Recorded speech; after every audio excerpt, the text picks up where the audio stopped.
Le château de Versailles fut la résidence des rois de France, Louis XIV, Louis XV et Louis XVI. Le roi et la cour y résidèrent de façon permanente du 6 mai 1682 au 6 octobre 1789, à l'exception des quelques années de la Régence. Situé au sud-ouest de Paris, dans la ville de Versailles, ce château et son domaine visaient à glorifier la monarchie française. Il s'étale sur 67 000 m² et comprend près de 700 pièces.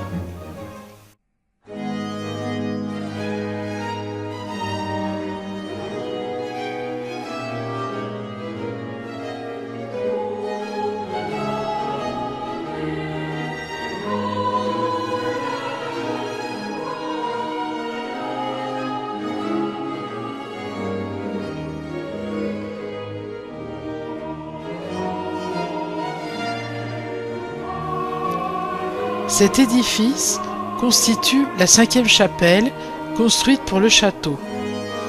Consacrée à Saint Louis, elle servira de cadre aux cérémonies de l'ordre de l'Esprit Saint. La décoration illustre le parallélisme existant entre l'Ancien et le Nouveau Testament. Les peintures du plafond représentent les 3 personnages de la Sainte Trinité.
Louis XIV, qui accordait parfois des audiences dans sa chambre, y dînait au petit couvert.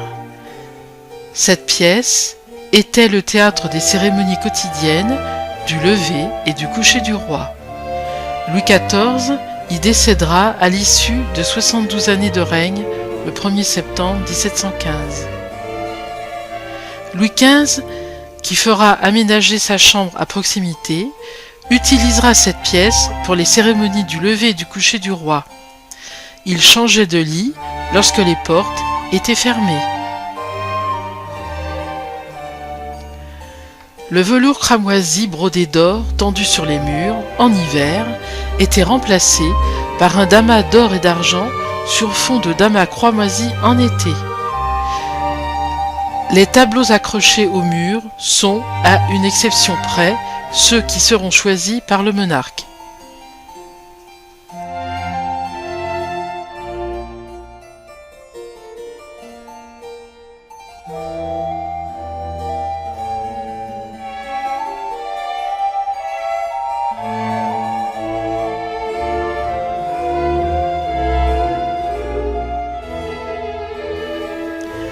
La reine consacrait une grande partie de son temps à sa chambre, dans laquelle elle recevait les dames de la cour le matin à son lever et accordait des audiences privées. La tenture d'alcôve sera retissée dans la manufacture de Lyon qui l'avait livrée en 1787. Le lit à la duchesse sera entièrement rebrodé d'après les documents d'archives.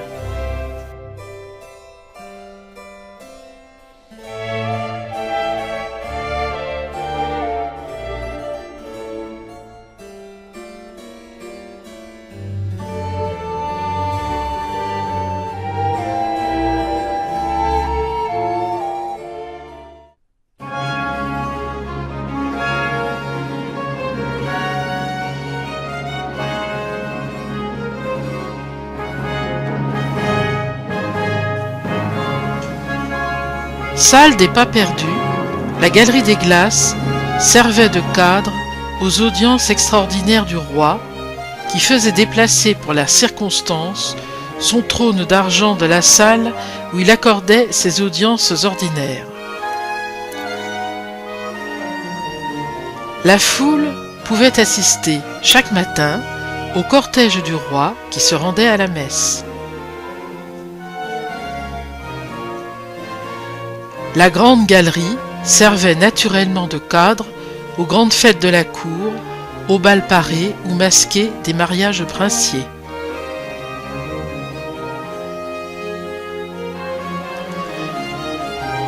Lebrun peindra à la voûte, ornée d'allégories, de trompe-l'œil et de perspectives feintes, des épisodes glorieux de la guerre de Hollande, des médaillons peints ou feints de bronze sur fond d'or, rappelant les victoires de la guerre de dévolution, ainsi que des représentations des grandes réformes entreprises au début du règne de Louis XIV. Cette gigantesque composition retrace les 20 premières années du règne du roi Soleil, qui gouvernera 72 ans.